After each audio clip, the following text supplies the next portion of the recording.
तो फिर जितने भी सारे लोग इस वीडियो को देख रहे हैं, आप सभी को नालंदा के बारे में तो ज़रूर पता होगा, और अगर नहीं पता तो फिर आप लोग आई बटन में क्लिक करके मेरी नालंदा वाली वीडियो को देख सकते हैं, पर इस वीडियो के बाद। पर क्या आप लोगों को ओडिशा के नालंदा के बारे में पता है? तो फिर ओडिशा के जजपुर डिस्ट्रिक्ट में स्थित है रत्नागिरी महाविहार के खंडर, जहाँ पे कि मैं 5 मई 2025 को गया था। खैर, हम लोग उसके बारे में बाद में बात करेंगे। पहले चलिए बात करते हैं रत्नागिरी महाविहार के इतिहास के बारे में।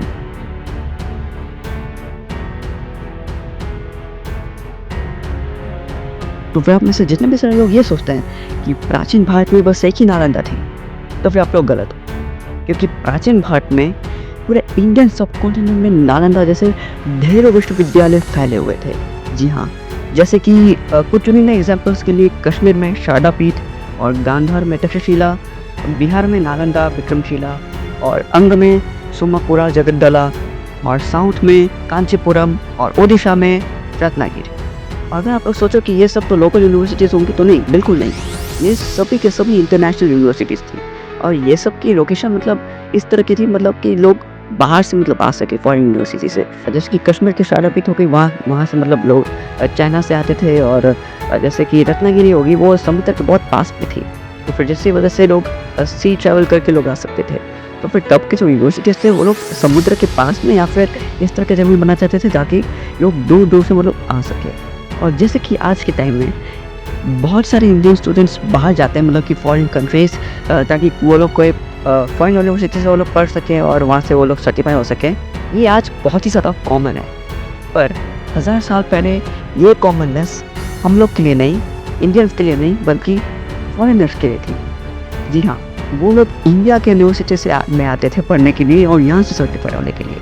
जी हाँ, तो फिर ये सब के बारे में मैंने अपने बुक विश्वविद्यालय the lost knowledge of India में अच्छे से एकदम बताया, एकदम डिटेल से। तो फिर आप लोग भी उसको एक बार ज़रूर चेकआउट कर लीजिएगा। और अभी उसमें करेंटली 38% का डिस्काउंट चल रहा है, क्योंकि ये book actually legacy of literature awards में एक्चुअली नॉमिनेट हुई है बेस्ट नॉन फिक्शन कैटेगरी में। तो फिर इसी खुशी में मैं अपने बुक जो कि पेपर बैक और हार्ड कवर दोनों में, उसमें मैं 38% का डिस्काउंट दे रहा हूँ। तो फिर जल्दी से इसको जाके ग्रैब करो, वरना ये ख़त्म हो जाएगा जल्दी। और ध्यान रखना, ये फर्स्ट 20 लोगों के लिए आई है। जी हाँ, 10 पेपर बैक के लिए और 10 हार्ड कवर के लिए। तो फिर जल्दी से जल्दी इसको चेकआउट कर लीजिए, वरना ये जल्दी ख़त्म हो जाएगी, पर इस वीडियो के बाद।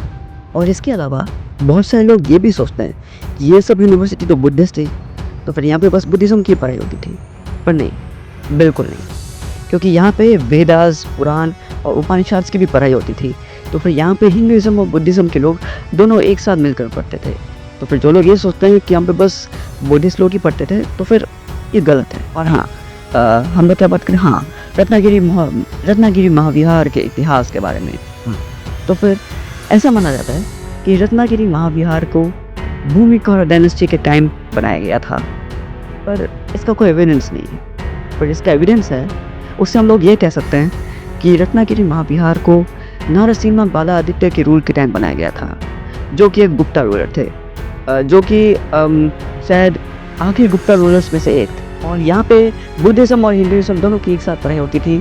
और यहाँ पे अगर हम लोग स्पेसिफिकली बुद्धिज़्म की बात करें, तो फिर यहाँ पे वज्रयान बुद्धिज़्म का यहाँ पे फॉर्मेशन हुआ था।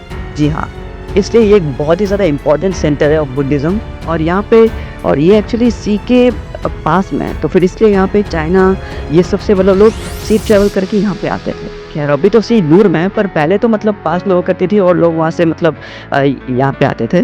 और इसके साथ यहाँ पे तांत्रिक काल चक्र की भी पढ़ाई होती थी।